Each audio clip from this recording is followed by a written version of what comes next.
Welcome to Jesus Healing from the Lord channel, a new spiritual nourishment from God's Word. Job's super case. Hindi siguro natin pwedeng pagsawaan ang kwentong ito kahit paulit-ulitin madalas sapagkat sobrang lakas ng kapangyarihan ng mga katuruan nito. Job's super case is a case that really deserves revisiting all the time. What was Job standing before God and men? Job 1:1-3 gives us a glimpse into his standing before everybody. Ano ba ang status niya sa buhay? In the land of Uz, there lived a man whose name was Job. This man was blameless and upright. He feared God and shunned evil. He had 7 sons and 3 daughters, and he owned 7,000 sheep, 3,000 camels, 500 yoke of oxen, and 500 donkeys. He had a large number of servants. He was the greatest man among all the people in the East. So he was a very godly man. Yan ang kanyang katayuan sa buhay. He was very, very rich, and he was a very, very blessed man. So you'd think he's very, very secure. Ano pa nga naman ang aalalahanin kung ikaw'y makadiyos, napakayaman mo, pinagpapala ka, sikat na sikat. But then let's take a look at Job's trial. Job 1:6-12. One day the angels of the Lord came to present themselves, and Satan also came with them. The Lord said to Satan, "Where have you come from?" Satan answered the Lord, "From roaming through the earth and going back and forth in it." Then the Lord said to Satan, "Have you considered my servant Job? There is no one on earth like him. He is blameless and upright, a man who fears God and shuns evil." So minsan ay humarap si Satanas sa Diyos at sabi ng Panginoon, ano masasabi mo tungkol kay Job na napakatino, napakahusay, napakalinis ng pamumuhay? Ikaw ba ay merong maipipintas sa kanya? Job 1 rather, 6-12. Does Job fear God for nothing? Satan replied, "Have you not put a hedge around him and his household and everything he has? You have blessed the work of his hands, so that his flocks and herds are spread throughout the land. But stretch out your hand and strike everything he has, and he will surely curse you to your face." Sabi, wala naman ako maipipinta sa kanya kasi wala namang kulang sa buhay niya eh. Lahat ibinigay niyo na. Ang yaman-yaman niya. Sikat na sikat. Siyempre, godly. Pero subukan yung bawiin niya mga yan. Subukan yung tanggalan siya ng mga pagpapala at isusumpan niya kayo ng harap-harapan. Verse 12, the Lord said to Satan, "Very well then, everything he has is in your hands. But on the man himself do not lay a finger." So ang sabi ng Panginoon, sige, pinapayagan kita na ilagay sa pagsubok si Job. Lahat ng ari-arian niya na galing sa akin, pwede mong galawin. Huwag na huwag mo lang gagalawin yung katawan niya. Pwera siya. Lahat lang nasa labas ng katawan niya. Siya, hindi. So this very godly man was going to have a very, very difficult life. He's going to suffer loss of wealth. Kasi yun ang paratang sa kanya ni Satan eh. Makadiyos lang naman yan kasi mayaman. Subukan mong papaghirapin. Sige, bahala ka kung anong gusto mong gawin. Huwag mo lang siyang gagalawin. Puwera ang katawan. So let's take a look at Job's great loss. He lost wealth. He lost things. Kayamanan, mga bagay-bagay. Paano nangyari yon? Napakasakit, Kuya Eddie. Job 1:13-15. One day when Job's sons and daughters were feasting and drinking wine at the oldest brother's house, a messenger came to Job and said, "The oxen were plowing and the donkeys were grazing nearby, and the Sabaeans attacked and carried them off. They put the servants to the sword, and I'm the only one who has escaped to tell you." So anong unang nawala kay Job? Mga katulong, mga alipin na noong unang panahon ay binibilang na kayamanan, wealth. He also lost oxen and donkeys. Ang kanyang mga alagang hayop na napakaraming nagpapayaman sa kanya, ninakaw ng mga bandido. So this terrible thing was caused by men. Mga tao ang dinaanan ng dilubyong ito, sila ang lumikha. Para bang bumagsak na ang langit kay Job, pero hindi pa yun sapat. Job 1:16, while he was still speaking, another messenger came and said, "The fire of God fell from the sky and burned up the sheep and the servants, and I am the only one who escaped to tell you." Kung sa gawin doon ay ninakaw ang kanyang mga hayop at pinatay ang mga katulong, sa banda naman dito ay umulan ng apoy mula sa langit, natupok ang mga natitirang mga hayop doon at ang mga katulong na nag-aalaga ng mga hayop na yon. So there was another great loss of servants and sheep. They were burned up. This time not attributed to men by the witness, but he said, fire from heaven. Hindi na galing sa tao, galing na sa taas. It was not man-made. Pwede ka kasing mawalan galing sa tao, pwede kang mawalan galing sa taas. Job 1:17, parang hindi pa kasya ang mga problema na yon in one day. While he was still speaking, another messenger came and said, the Chaldeans formed 3 raiding parties and swept down on your camels and carried them off. They put the servants to the sword, and I am the only one who has escaped to tell you. So far, sa dami-dami mga katulong ni Job, 3 lang ang natira, at lahat sila'y dumating na may masamang balita. Malungkot na balita. Sinalakay naman sila ng iba na namang grupo, ninakaw ang mga kamelyo na kayamanan din. Nung araw, yung mga kamelyo parang kotse yan ngayon. Yung mga kamelyo, pang-transport, kayamanan. Sabi, ako lang po ang natira para maibalita ito sa inyo. There was another great loss of servants and camels. Hindi lang dumating ang problema kay Job, sapin-sapin, patong-patong. What was Job's reaction and attitude that showed his character? Siyempre, pag may dumadating sa atin, lumalabas ang tunay nating pagkatao. Job 1:20-22. At this Job got up and tore his robe and shaved his head. Then he fell to the ground in worship and said, naked I came from my mother's womb, and naked I will depart. The Lord gave, and the Lord has taken away. May the name of the Lord be praised. In all this, Job did not sin by charging God with wrongdoing. Pagkarami-raming kayamanan ang nawala sa loob ng isang araw, pagkarami-raming tauhan ang namatay sa loob ng isang araw, sabi ni Job, nagpahiram ang Diyos, umawi, purihin siya dahil nakahiram ako kahit sandali.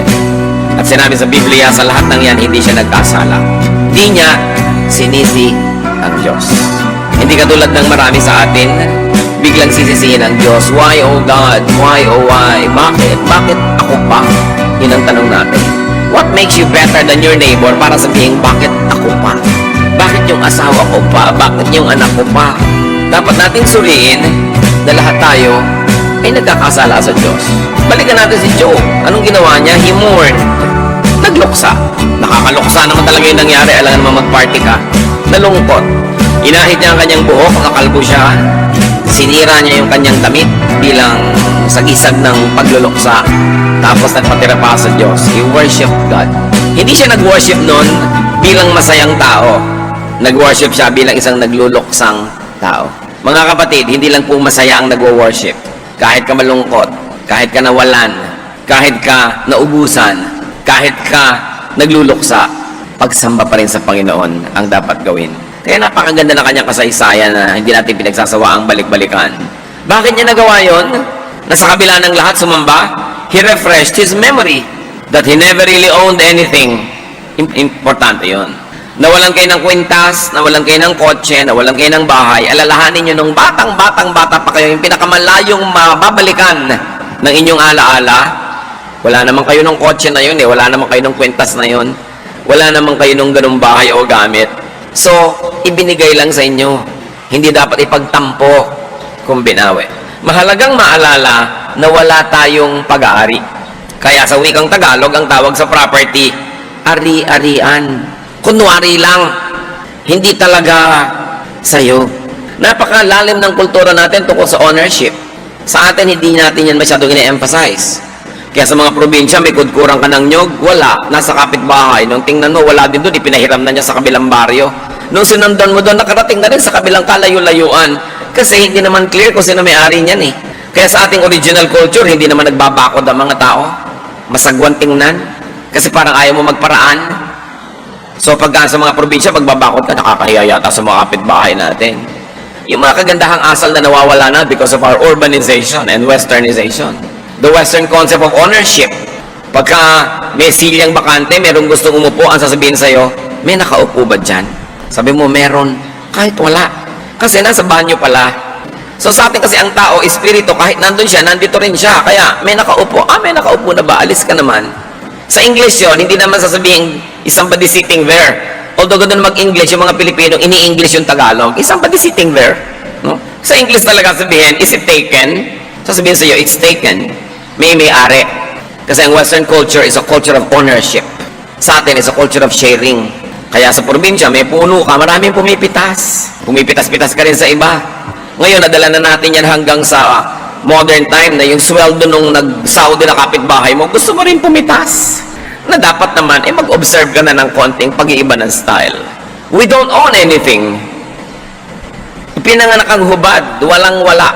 At ang totoo niyan, mamamatay ka naman na talagang hubad. Kahit nakabarong Tagalog ka, gupit naman yung likod nun, hindi naman yun buo. Talagang hubad ka rin haharap sa Diyos. Anong ipinaalala ni Job sa kanyang sarili? That he never really owned anything? That God owned everything? That God gave and lent everything? And just took those things back. Diyos ang may-ari, ang nagbibigay, ang nagpapahiram ng lahat. At kung minamabuti niyang bawiin, magpasalamat ka, nakahiram ka, huwag kang sumama ang loob. Parang yung mga nangungutang na ayaw magbayad, pag nasingil masama loob, dapat ka magpasalamat, nakautang ka, at dapat kang magbayad. In all this, Job did not sin. Job did not blame God. Si Job yun, what about our case? Paano tayo? What is our standing before God? Sabi ng Diyos kay Satan, he is very upright in reference to Job. Tayo, sabi ng Romans 3:23, for all have sinned and fall short of the glory of God. Lahat nagkasala, lahat kapos. So kung ikaw kumpara kay Job, he had a greater status than we. Mas mataas ang kalagayan niya. At kung sa kanya ang taas-taas ng antas ng kabanalan nangyari yon, sa atin pa kaya hindi pwedeng mangyari. Now, what are the possible causes of loss today? Loss could be a trial, tulad ni Job.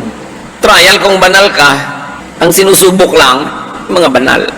James 1:12, blessed is the man who perseveres under trial, because when he has stood the test, he will receive the crown of life that God has promised to those who love Him.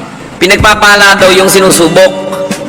Kasi, pag pinayagan ng Diyos na subukin ka, sukat ka niya eh. Alam niya ang ending, mananalo ka. Kaya ang sabi sa Bible, God does not permit us to be tempted beyond our strength, but with the same temptation also gives us a way out. Pag pinayagan ng Diyos na ikaw ay magdaan sa pagsubok, sukat niya ang kakayahan mo, binibigyan ka lang niya ng oportunidad na magkamedalya. Pero pwede mong ipatalo ang laban kung hindi mo gagamitin ang iyong lakas na binibigay ng Diyos. Pwede maging talo ka, pero hindi dahil ipinatalo ka ng Diyos. Kasi nagpatalo ka. Kasi ang sabi, hindi ka papayagan na magkaroon ng anumang mga pagsubok na hindi mo kaya. At kasama ng pagsubok, ibinibigay din ng Diyos yung paraan para makaiwas ka at magtagumpay. So it could be trial, or it could be training. Sasabihin mo, wala naman akong ginawang masama. Bakit ako nagkakaganito? Baka trial. O kaya, sasabihin mo uli, bakit ako nagkakaganito? Pwedeng training. Hinahanda ka ng Diyos sa maraming mga magagaling at dakilang bagay. 1 Peter 5:10, and God, after you have suffered a little while, will Himself restore you and make you strong, firm, and steadfast. Para yung mga athletes, tinetrain, ang mga singers, tinetrain, kahit sino na may specialization, tinetrain, hirap na hirap during training period, pero during the competition, madali na, nananalo na. So kung dumarating sa atin yung pagsubok, may mga bagay na nawawala sa atin, baka training yan kung hindi trial. Ngayon, kung hindi training, hindi trial, meron pa tayong pwedeng isipin. It will be fruit of our sins, results of our shortcomings. Galatians 6:7, do not be deceived. God cannot be mocked. A man reaps what he sows. Nagtanim ka ng hindi mabuti, syempre, hindi mabuting aanihin mo. Pinapahiram ka ng magandang bagay, winawaldas mo, babawiin. Hindi ka naman magandang pahiramin eh, sayang. Binibigyan ka ng magagandang bagay, hindi mo pinapalago, hindi tumutubo ang Diyos, binabawi. Tulad doon sa parable of the talents. Binawian, yung ayaw, palaguin yung ibinigay sa Kanya. Ngayon, kung hindi siya trial, hindi training, hindi pa rin fruit of your shortcoming, hindi mo masabing, wala naman ako maisip na masamang nagawa kung ba't ako nagkakaganito. Well, Solomon has another proposal. It could be time and chance. Ecclesiastes 9:11, sabi ni Solomon na pinakamarunong na tao, I have seen something else under the sun. Alam niyo, may napansin pa ako isang bagay. Napansin niyo ba? The race is not to the swift, or the battle to the strong, nor does food come to the wise, or wealth to the brilliant, or favor to the learned, but time and chance happen to them all. Sabi niya, alam niyo, sa karunungan ko at pag-aaral ko ng buhay, may napansin ako, hindi laging nananalo sa karera ang mabilis tumakbo. Hindi laging nananalo sa giyera yung malakas. Hindi laging kumakain ng masarap yung matalino. Hindi laging pumupunta ang kayamanan sa magagaling o sa mga aral. Sabi niya, alam niyo, kung minsan, swerte-swerte lang. Sabi niya, time and chance happen to them all. Walang objective reason na tagkataon sa nilaki-laki ng langit, nalaglag yung Skylab o mga spare parts ng satellite, ikaw namang naglalakad, sa'yo pang ulo tumama. Time and chance na yon. Nandun ka kasi eh. Kung nahuli ka lang ng isang minuto o lumigo ka lang ng isang dipa, hindi ka sana tinamaan. Nandun ka kasi. Hindi lahat ng bagay mayroong dahilan. Meron talagang nagkakataon. At kung ayaw niyong maniwala sa swerte-swerte, huwag akong giyerahin nyo. Si Solomon, siya ang may sabi niyan, kinukwento ko lang sa inyo. Sabi yan ni Solomon. So ano ba ang nangyayari sa atin mga kapatid? We lose things. Nawawalan tayo. Sino sa inyo nawalan ng cellphone kahapon? Siguro yung nawalan ng cellphone kahapon, 3 months ago nawalan din. 9 months ago nawalan din. Kasi yung mga nawawalan ng cellphone, sila naman ang sila yung nawawalan eh. Siguro burara. Yung mga nadudukutan, sila na lang lagi yung nadudukutan. Siguro kasi yung pera nila nakaluwa sa bulsa nila, nakatingin sila sa langit. Yun naman ang yun di ba? Yung nagugulpe, laging sila yung nagugulpe. May mga taong takaw gulpe. Paano naglalakad pa lang, nakakainis na ang itsura, talagang parang sinasabing gulpihin mo ako. Pagpabalik-balik sa inyo ang malas, hindi na malas yun. Sobrang chance para malasing kayo, di ba? Pag rule na ng buhay nyo yun, meron kayong sistema na dapat baguhin. Kung kayo laging nai-inlove, laging naniniwala sa mga kasinungalingan ng iniibig nyo, nakakapitong nobyo na kayo, yun at yun, hindi na malas ang tawag doon. May ibang tawag doon, alam nyo. So nawawalan tayo ng pera, nawawalan tayo ng mga puhunan, nawawalan tayo ng bahay, sasakyan, mga makina, mga kasangkapan, nawawalan tayo ng mga alahas, sari-sari. Nangyayari yan. Pero ang mahalaga, what is our reaction? What's our attitude? That shows our character. We can learn from Job. Pwede tayong matuto mula kay Job. Ano bang ginawa niya? Like him, we can mourn. Pwede naman tayong magluksa eh. It's valid. It's all right to feel bad. Kahit ka Kristiyano, kahit ka banal, okay lang malungkot, okay lang maghinayang. Tama lang na malumbay. Panapanahon yan eh. Ecclesiastes 3:1 and 4. There is a time for everything and a season for every activity under heaven. A time to weep and a time to laugh. A time to mourn and a time to dance. Kung nawalan ka, panahon yan para malumbay, malungkot, manghinayang. But like Job, we can and we should review the facts. Dapat din nating gunitain, pag-aralan, sariwain ang katotohanan. At ito, kung meron akong matatandaan nyo sa buong maghapon na to, ito lang ang tandaan natin mga kapatid. We don't own anything. Wala tayong pag-aari. Lahat ay ari-arian. Kunwari lang. Pahiram lang. Everything we have is God-given. Therefore, everything we have is borrowed. Hiram lang. Psalm 24:1. The earth is the Lord's, and everything in it, the world, and all who live in it. Ang mundo, ang lahat ng nasa mundo, gumagalaw dito, nakatira dito, nakalagay dito sa Diyos. So wala naman talagang nawawala. Nawala yung cellphone mo, lumipat lang naman sa kamay ng iba. Wala naman talagang nawala. Andiyan pa rin yan. At wala ka namang nabibili. Meron isang magandang halaman sa Bulacan Garden, binayaran mo na ang mahal-mahal, dinala mo sa bahay mo para doon lang malanta. So ano nangyayari? Wala namang nawala sa planeta, mula doon lumipat lang sa'yo. Nagpapalipat-lipat lang. But nothing is lost or gained in this world. So dapat hindi tayo masyadong attached. Hindi ka masyadong in love. Kung meron tayong pangalawang dapat matandaan, one is, sabihin nyo nga sa katabi nyo ano una? Sabihin sabi.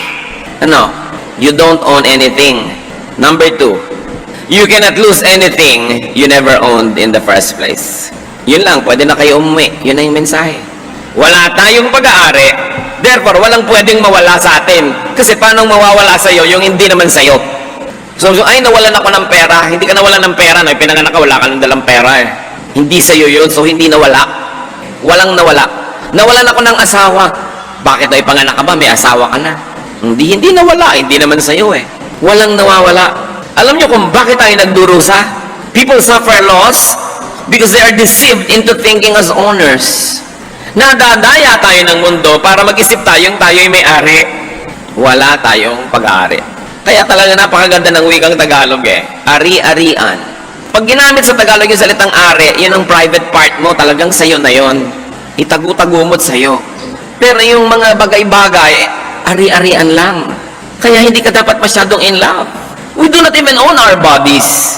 Itong katawan na to, pag sinabi niyong katawan ko, sabihin niyo nga, sino yung nagsasalita? Sino? Pag sinabi niyong ito ang katawan ko, so sino yung may-ari sa katawan mo? Sino yung nagsasalita? Hindi ikaw. Di ba? Yung salitang ito ang katawan ko. Katawan ko? So nakahiwalay pala ako sa katawan na ito para masabi kong akin siya. Ano yun? Sabi sa 1 Corinthians 6, 19 and 20, you are not your own. You were bought at a price. Kahit nga sarili nating katawan, hindi atin eh. Kaya pag sinasabi mo, this is my body, hindi yun totoo. Kahit ang katawan natin, Diyos ang lumikha, Diyos ang may bigay. At kung tayo ay tumanggap sa Panginoong Yesus, yung Espiritong tumatahan sa atin, yun ang may-ari ng katawan. Sabi, you were bought at a price, so glorify God in your bodies. Your body is not for you to give away. Your body is not for you to destroy. It is not your own. So yun ang dating isipin. Paano naman ako mawawalan eh? Wala naman ako talaga. So hindi naman akin yun. Nakahiram lang ako. Like Job, we can and we should worship God in spite of our perceived loss. In fact, we should worship God because of our perceived loss. Nawalan ka na pala, lalo ka dapat sumamba sa Diyos. Magtatampo ka sa Diyos, di lalo ka nawalan. Sa kabila ng kawalaan, in fact, dahil sa kawalaan, dapat lalo kang lumapit sa Diyos. All the more that you need God, all the more that you need to be close to God. Si David, nung nag-aagaw buhay ang kanyang bunting anak na may sakit, hindi kumain, nag-ayuno, nagdasal, hindi naligo, hindi nag-ayat. Walang ginawa kundi manalangin. Sabi niya, baka dinggin tayo ng Diyos. Todo na to. Walang kainan, walang liguan, walang gagawin kundi magdasal. Eh, namatay yung bata. Naranasan niyo na ba yan? Kahit kutakot-takot na dasal, sino nang tinext nyo, the prayer brigade, prayer warriors, storming the gates of heaven, prayer, prayer, prayer, namatay pa rin. Yung ipinagpe-pray, o bumagsak ka pa rin sa exam, o kung ano man yun, nabigo ka pa rin, anong gagawin mo? Si David, tulad ni Job, may halimbawa. 1 Samuel 12:20, nung malaman ni David na namatay pa rin yung bata, then David got up from the ground, after he had washed, put on lotions, and changed his clothes, he went into the house of the Lord and worshipped. Anong gagawin niyo pag nawalan? Maligo, magpabango, magbihis, sumamba. Nawala na nga kayo, hindi pa ganun ang gagawin niyo, madodoble ang kawalan.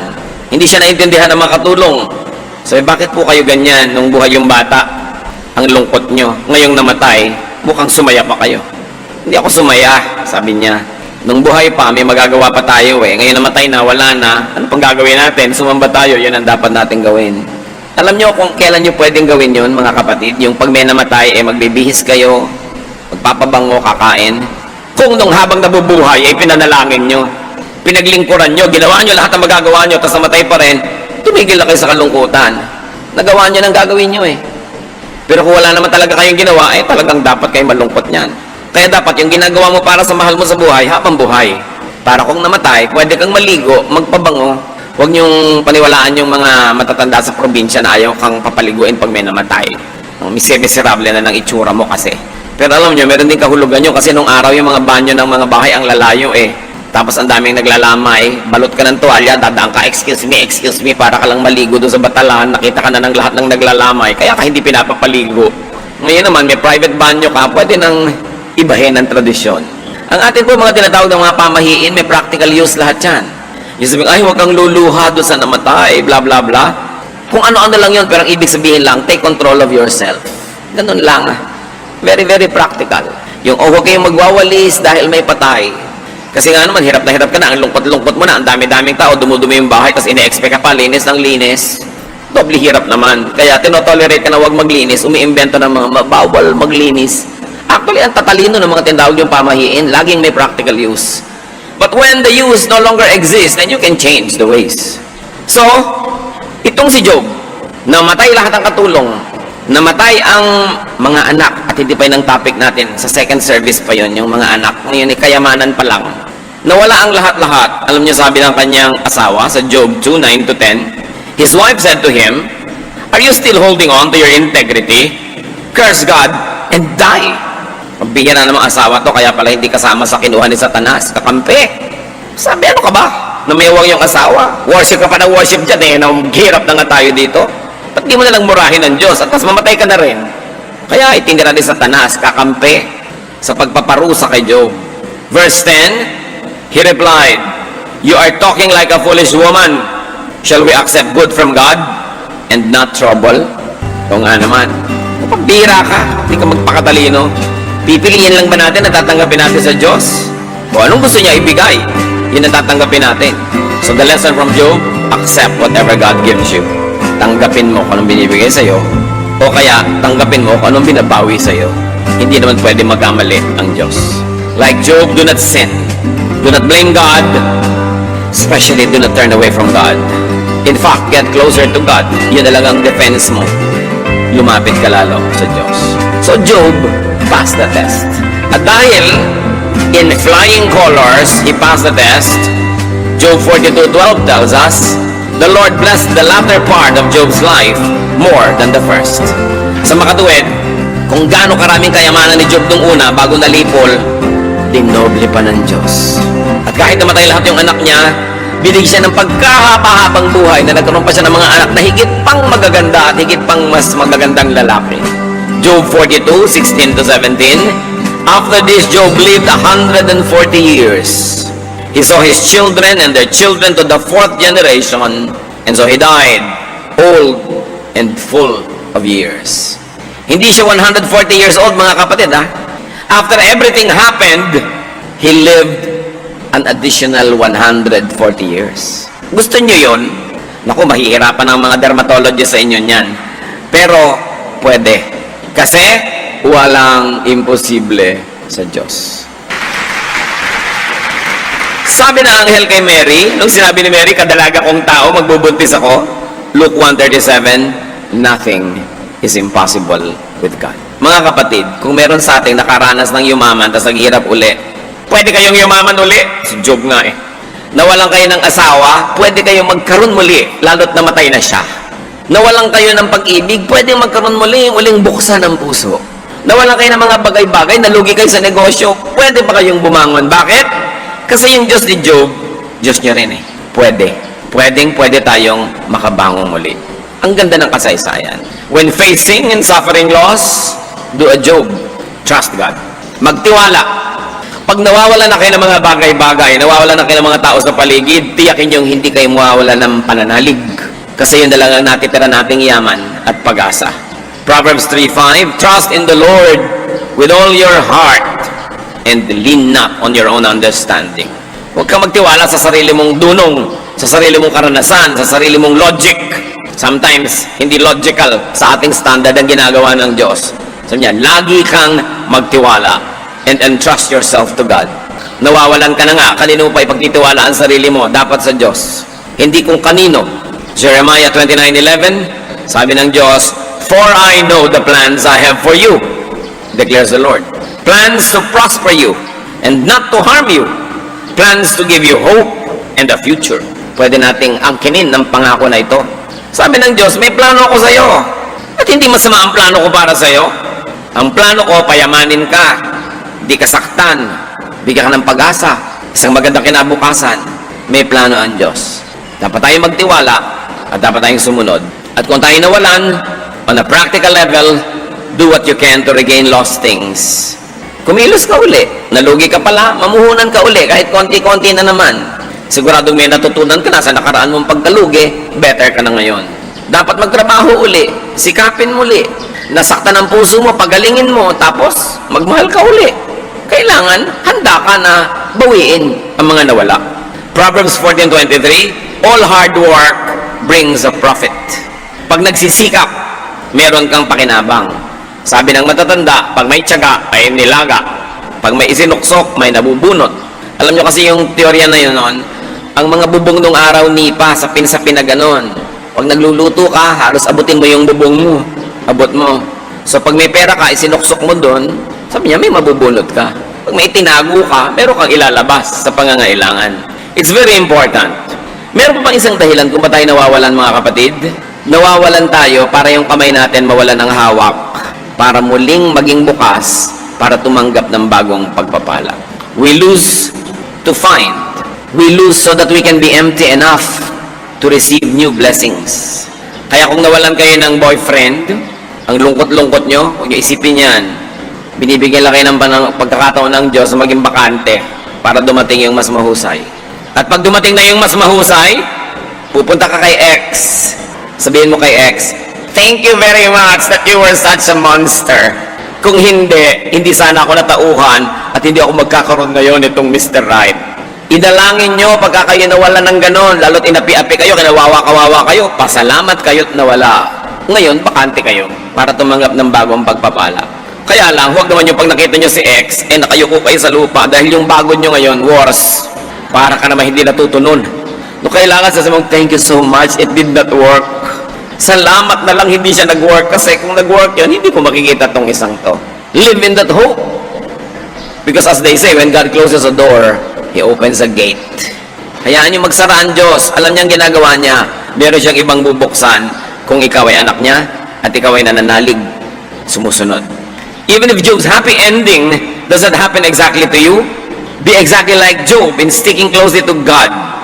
Gayahin natin si Job, kahit yung ending hindi ganun, kahit hindi ka mabuhay ng plus 140 years, kahit ano pang maging wakas niyan, tularan natin siya, hindi siya bumitaw sa Diyos. Isaiah 40:31, but those who hope in the Lord will renew their strength. Nangihina na pala kayo, ang gawin, hope in the Lord. Babalik ang lakas. So they soar on wings like eagles. They run and will not grow weary. They will walk and not be faint. In other words, you will go beyond the ordinary. So what's your antidote to pain due to loss? Kanina pa natin pinapaulit-ulit, ano ba talaga ang pangontra? Sa hirap ng loob pag nawawalan, do not be attached to things. Do not be attached. Kung nandyan, salamat. Kung wala, salamat pa rin. 1 John 2:15-17, do not love the world or anything in the world. The world and its desires pass away, but the man who does the will of God lives forever. So what have you lost? What do you fear losing? May tanong ako, huwag muna kayo magsara ng mga notes nyo. Ano kinakatakot nyo mawala, kapatid? Usually, yumaman ka na, ang number one mong fear, maghirap muli. Usually, nakakita ka ng, wow, jackpot, ako sa papa ko ngayon. Takot na takot ka nang mawala yan.